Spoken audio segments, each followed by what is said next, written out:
From Washington, this is VOA News.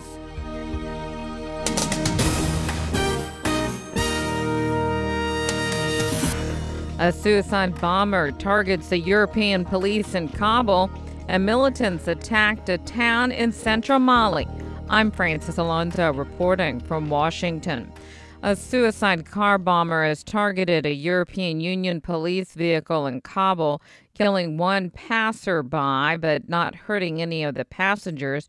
5 people nearby were wounded. The European police training mission said the bomber struck near its headquarters on the eastern outskirts of Kabul Monday afternoon. The Taliban, meanwhile, has claimed responsibility for the attack. Indonesian officials say a naval patrol vessel may have found what could be the section of the crashed AirAsia passenger jet where the crucial black box voice and flight data recorders are located. Ron Corben reports. News media quote Indonesian patrol vessel Captain Yayan Sofyan as saying Monday there was a high probability search teams had located the tail of the AirAsia jet. Indonesian officials said up to 5 large objects had been sighted that are believed to be sections of the aircraft in shallow waters of some 30 meters. Finding the aircraft's tail would be crucial because it holds the vital black box voice and data recorders. Once analyzed, the data is likely to explain why the plane plummeted into the Java Sea. A preliminary report by Indonesia's meteorological department says weather was a key factor and icing may have caused the engines to stall. Ron Corben for VOA News, Bangkok, Thailand. Gunmen suspected to be al-Qaeda militants have killed at least 5 people in a central town in Mali. Officials in Mali say fighters on motorbikes stormed the town of Nampala before dawn on Monday. So far, there's been no immediate claim of responsibility. VOA News. Unrest on the border with Nigeria had disrupted the education of thousands of young people in Cameroon.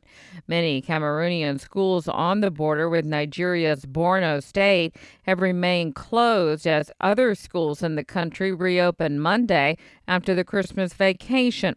Some of the schools were either destroyed by Boko Haram fighters or the Cameroonian Air Force when they bombarded villages and towns that had been seized by suspected Boko Haram fighters last week.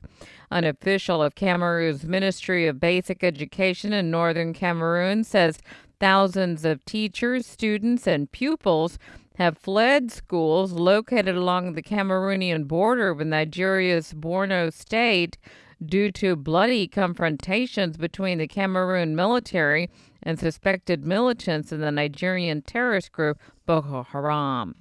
Pakistan says unprovoked firing by the Indian border security forces killed 2 civilians on Monday. A military statement says Indian forces are firing at the civilian population in the Zarfawal sector of the so-called working boundary that separates the Indian-ruled portion of the disputed Kashmir from Pakistan.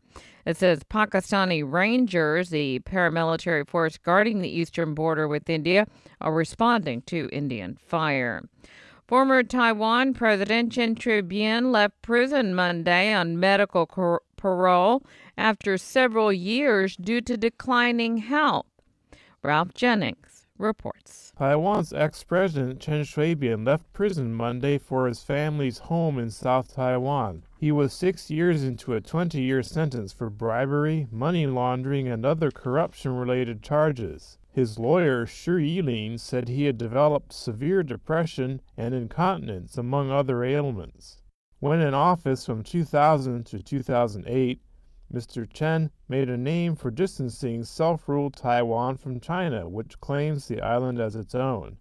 In 2009, a court convicted Mr. Chen of graft-related charges involving $20 million, making him Taiwan's first ex-president to serve time for crimes in office. Mr. Chen disputes all charges, calling them part of a political plot. Ralph Jennings, VOA News, Taipei. Saudi officials said a suicide bomber has killed 2 border guards and wounded a third in an attack near the Iraqi border. The Interior Ministry said the attack early Monday in Arar began when the bomber and another terrorist shooting at a border patrol. The guards returned fire, killing 1 person before the bomber detonated his explosives. There was no immediate claim of responsibility. Maritime officials say the 8 crew members of a ship that capsized and sank off the coast of Scotland are presumed dead. Authorities said Monday that the search for the crew of the Cyprus-registered cement carrier Semfjord was called off.